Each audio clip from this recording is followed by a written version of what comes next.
Saúde mulher, bruxismo. Você sabe o que é bruxismo? Você conhece alguém que tem bruxismo?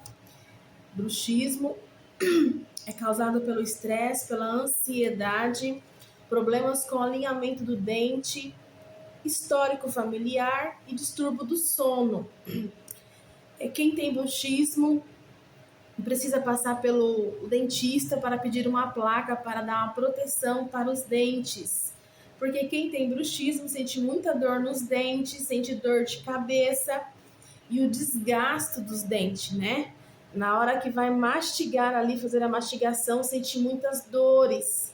Então, se você conhece alguém que tem bruxismo, passe esse vídeo adiante, passe esse vídeo para essa pessoa, para a gente poder ajudar essa pessoa, porque o bruxismo incomoda muito. Procure um dentista.